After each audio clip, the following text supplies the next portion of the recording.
ngumpul kita di tempat tertentu kok ada perokok di situ, lebih baik kita minggir. Memang etikanya kalau orang beradab itu yang merokok harusnya yang minggir cari tempat yang aman, jangan sampai mengganggu orang lain karena ini adalah bagian dari kezaliman. Tapi betapa sedikitnya orang yang semacam itu, dia sudah merokok tapi tidak punya adab, itu yang terjadi di masyarakat kita. Oleh karena nikotin yang akan menyebabkan orang itu kalau sudah merasakan itu dia akan nagih, tubuhnya itu akan nagih. Jadi kalau tidak merokok itu rasanya tidak bisa konsentrasi.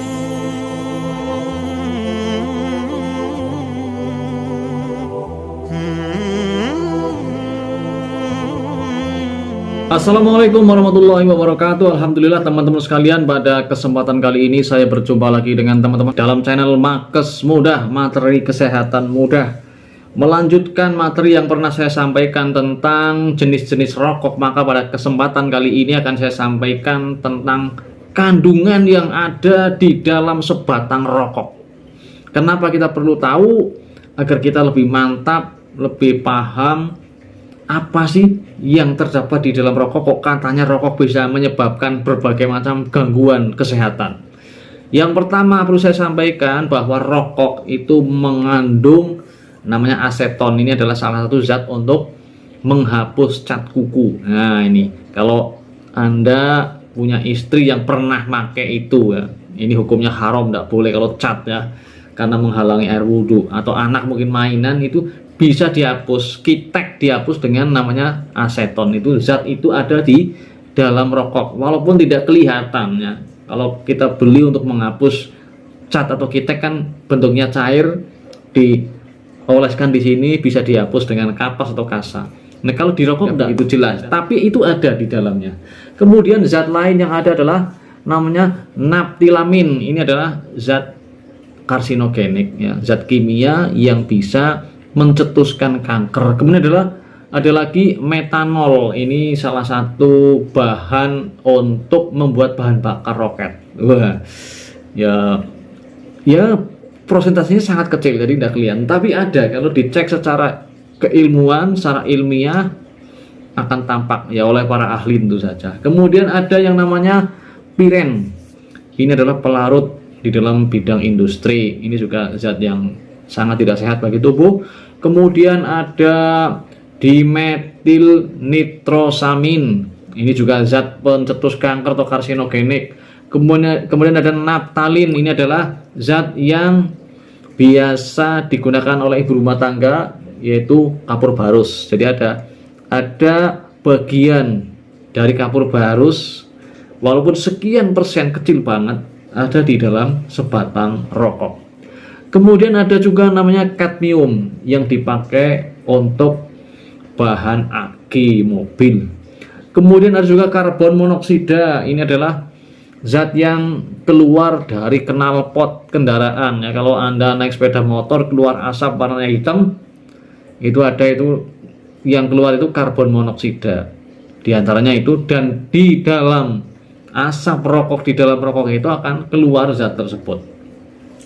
Kemudian juga ada namanya benzopiren. Ini adalah zat karsinogenik. Kalau saya bilang karsinogenik adalah pencetus terjadinya kanker. Kemudian ada juga vinil klorida, yaitu bahan untuk membuat pralon atau plastik PVC.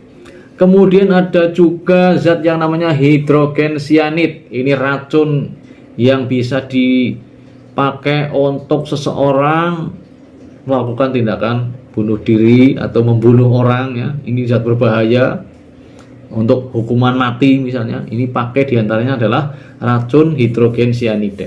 Kemudian ada tolfidin.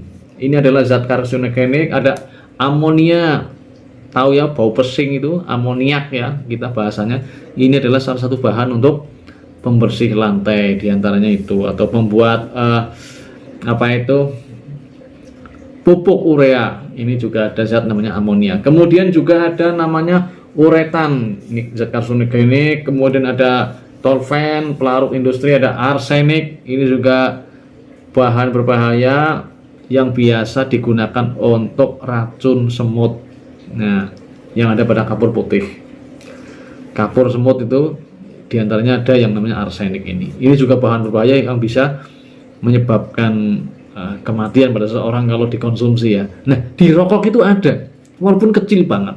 Jadi tidak langsung merokok terus tewas kejang-kejang, enggak. Berproses terus menerus, orang merokok menghisap asap rokok, bahan-bahan tersebut akan masuk bersama asap ke dalam tubuh, yang tidak mungkin ketika sudah disedot masuk asapnya ke tubuh kita, ke mulut kita, kita buang semuanya 100% nol, hilang semua. Tidak mungkin, ada yang nempel di sela-sela sana-sana. Nah, ini bahayanya di situ.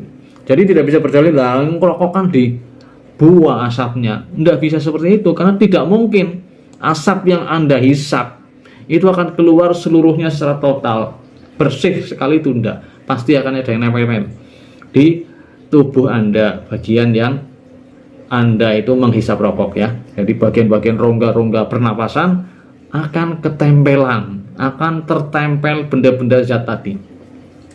Kemudian ada penol, ada dibenzakridin, ini zat-zat, nah, dibenzakridin ini zat karsinogenik. Kemudian ada penol, itu adalah zat antiseptik atau pembunuh kuman ya, bisa digunakan untuk bahan pel misalnya. Kemudian ada juga butan, bahan bakar korek api. Ada polonium, ini adalah bahan radioaktif, polonium 210.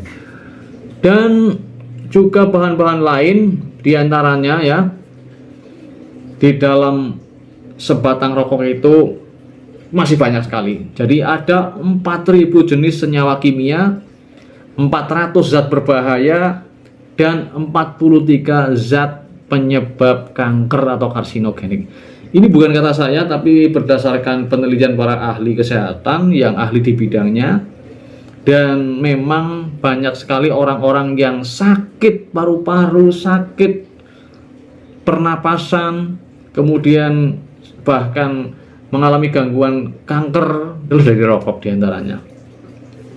Nah, zat-zat tersebut secara ringkas, yang paling jelas, yang paling kita tahu, sering terdengar adalah diantaranya adalah karbon monoksida, yaitu zat atau gas beracun yang akan menurunkan kadar oksigen di dalam darah kita, sehingga dapat menurunkan konsentrasi dan timbulnya penyakit yang berbahaya bagi tubuh ya.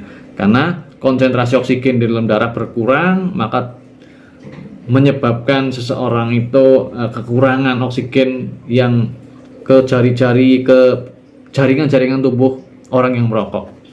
Kalau terus-menerus, ini suplai oksigen tubuhnya yang harusnya misalnya 98% ya, itu suplai oksigen tercukupi di dalam darah, tapi karena terganggu, karena setiap hari merokok, maka bisa berkurang kadar oksigennya gara-gara rokok tersebut. Kemudian ada tar, ini adalah zat yang berbahaya yang bisa menyebabkan kanker, ini adalah zat karsinogenik. Kemudian yang paling sering kita dengar adalah nikotin, ini adalah zat berbahaya penyebab orang jadi kecanduan. Ini nikotin ini orang kalau sudah kecanduan merokok ya, penyebabnya adalah nikotin. Di antaranya adalah nikotin yang akan menyebabkan orang itu kalau sudah merasakan itu, dia akan nagih, tubuhnya itu akan nagih. Jadi kalau tidak merokok itu rasanya tidak bisa konsentrasi, pusing, sakit kepala, kemudian stres, yang merasa depresi dan sebagainya. Ini berarti dia sudah terjadi namanya adiksi atau kecanduan.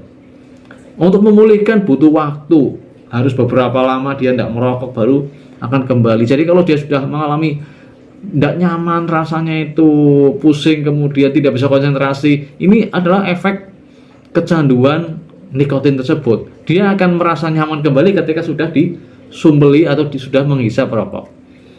Nah, ini diantara zat berbahayanya adalah nikotin tersebut.